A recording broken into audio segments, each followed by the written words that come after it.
4 बेलगाम घोड़े। कई सालों पहले किसी एक राज्य में एक राजा राज करता था। इस राजा को घोड़े पालने का बहुत शौक था। इस राजा के पास वैसे तो कई सारे घोड़े थे, लेकिन इसके पास 4 ऐसे जंगली घोड़े थे जो इस राजा को काफ़ी पसंद थे। राजा ने इन घोड़ों को ट्रेन करने के लिए कई ट्रेनरों को बुलाया, मगर कोई भी इन घोड़ों को अच्छी तरह से ट्रेन नहीं कर पाया। जब भी कोई इन पर बैठने की कोशिश करता तो ये उसे तुरंत अपनी पीठ से फेंक देते या उसे लात मार देते। राजा को घोड़े प्यारे बहुत थे, इसलिए ट्रेनरों को सख्त वार्निंग दी जाती थी कि इन पर जोर ज़बरदस्ती ना की जाए, यानी कि इन्हें मारा पीटा ना जाए। कई महीने निकल गए, मगर कोई भी ट्रेनर घोड़ों को अच्छी तरह से ट्रेन करने में सक्षम नहीं हो पाया। तब राजा ने अपने राज्य में ढिंढोरा पिटवाया कि जो भी व्यक्ति इन घोड़ों को अच्छे से ट्रेन कर देगा उसे बहुत बड़ा इनाम दिया जाएगा। कुछ दिनों बाद एक युवा ट्रेनर राजा के पास आया। राजा ने अपनी शर्त की घोड़ों की ट्रेनिंग बिना मार पिटाई होनी चाहिए, ऐसा उस युवा को बताई। युवा ने राजा की शर्त मान ली और अपनी तरफ से भी राजा के सामने 2 शर्तें रख दी। युवा ट्रेनर बोला, मैं आपकी हर शर्त मानने के लिए तैयार हूँ, मगर मेरी भी 2 शर्तें हैं जो आप मानो, तभी मैं आपके घोड़ों को ट्रेन कर पाऊँगा। राजा ने कहा, पहले शर्तें तो बताओ।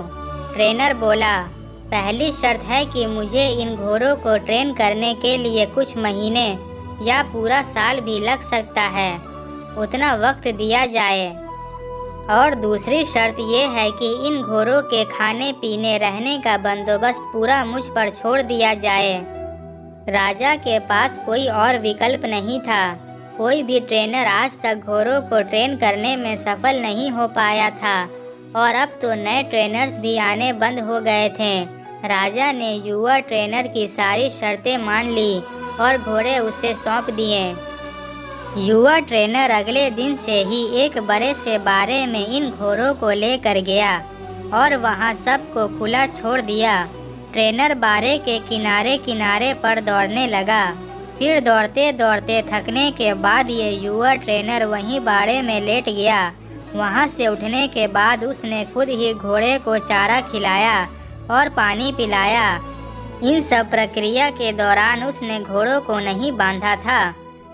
अगले दिन भी ट्रेनर ने वही सारा काम दोहराया जो उसने पहले दिन किया था। ये काम उसका नित्य कर्म बन गया।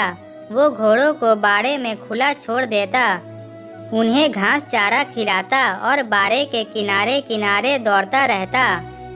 धीरे धीरे चारों घोड़े भी उन ट्रेनरों के पीछे पीछे दौड़ना शुरू कर दिए। घोड़ों को लगने लगा कि ट्रेनर उनका दोस्त है और उनसे प्यार करता है। सारे घोड़े ट्रेनर के साथ बहुत ही सहज महसूस करने लगे। कुछ महीने बीतने के बाद एक दिन राजा अपने घोड़े की खबर लेने के लिए और ये देखने के लिए कि ट्रेनिंग कैसी चल रही है बारे में आया। राजा ये देखकर खुश हो गया कि सारे घोड़े ट्रेनर के पीछे पीछे दौड़ रहे थे। राजा को अब यकीन हो गया था कि ये ट्रेनर ही उसके घोड़े को ट्रेन कर सकता है। राजा खुशी खुशी वहाँ से चला गया। देखते ही देखते 1 साल बीत गया। तब जाकर युवा ट्रेनर ने राजा को संदेश भिजवाया कि घोड़े पूरी तरह ट्रेंड हो चुके हैं, सो राजा एक बार आकर देख ले। राजा की हाजिरी में युवा ट्रेनर ने एक के बाद एक सभी घोड़ों की सवारी की और उन्हें मनचाही जगह पर ले जाकर दिखाया। राजा ये देखकर बहुत खुश हो गया। राजा ने युवा ट्रेनर से पूछा कि मुझे तुम बताओ कि तुमने ये कैसे किया। युवा ट्रेनर ने राजा को सारी बात समझाते हुए कहा, मैंने सबसे पहले इन घोड़ों को अपनापन महसूस कराया। इनके साथ रहकर मैंने इनको आज़ाद करके ये जताया कि मैं इनका दोस्त हूँ और मैं इनसे प्यार करता हूँ। फिर मैंने इनको खाना और पानी देकर इनके और करीब जाने की कोशिश की और इनके साथ खेलकर इन्हें सिखाने की कोशिश की। इस तरह धीरे धीरे ये मुझे अपने करीब आने देने लगे, अपनी पीठ पर बैठने देते। और फिर एक दिन ऐसा भी आया जब मुझे ये पीठ पर बैठाकर दौड़ने लगे। राजा ने युवा ट्रेनर की समझदारी की प्रशंसा की, उसे वादे के अनुसार लाखों सोना मुहावरे दी और साथ में हमेशा के लिए इन चारों घोड़ों की देखभाल करने की नौकरी भी दी।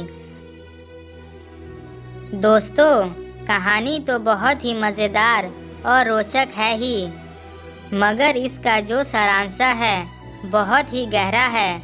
अगर मनुष्य के जीवन के साथ इन चार घोड़ों की तुलना की जाए तो ये चार घोड़े होंगे चिंता, गुस्सा, घमंड और लालच। और मनुष्य की बुद्धि को हम युवा ट्रेनर की तरह देख सकते हैं। जिस तरह से युवा ट्रेनिंग में समय लेकर और समझदारी से धीरे धीरे चारों बदमाश घोड़ों पर काबू पाया, उसी तरह कोई भी मनुष्य अपने जीवन के सबसे बदमाश घोड़े यानी कि चिंता, क्रोध, घमंड और लालच पर काबू पा सकता है। पहला अप्रशिक्षित घोड़ा जो कि चिंता है, हमारी बुद्धि को ये समझाना होगा कि चिंता बुरी होती है और चिंतन फायदेमंद होता है। चिंता किसी भी समस्या का हल नहीं होता। हाँ, चिंतन से हमें नए रास्ते ज़रूर दिखाई देते हैं। दूसरा उड़वत घोड़ा है क्रोध। दोस्तों, कभी कभी जीवन में क्रोध करना आवश्यक होता है।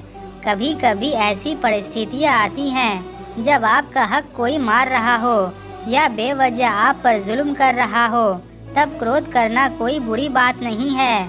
मगर क्रोध कब करना है, कैसे करना है, कितना करना है, किस पर करना है, इन सब की लगाम अपने हाथों में रखना बहुत ज़रूरी है। तीसरा उत्बंध घोड़ा है लालच। लालच ज्ञान पाने की हो तो अच्छी है, लालच अजानता की हो तो बुरी है। लालच धन मेहनत से प्राप्त करने की हो तो अच्छी, लालच बिना मेहनत के गलत तरीके से धन प्राप्त करने की हो तो बुरी। चौथा और आखिरी उत्बंध घोड़ा है घमंड। मैं ये काम कर सकता हूँ, इसे गर्व कहेंगे, और सिर्फ मैं ही इस काम को कर सकता हूँ, ये घमंड होता है। बस यही सारे फर्क बुद्धि रूपी ट्रेनर से इन उड़वट घोड़ों को समझाना होगा। फिर आपके ये चारों बदमाश घोड़े भी देखिए कैसे कंट्रोल में आते हैं।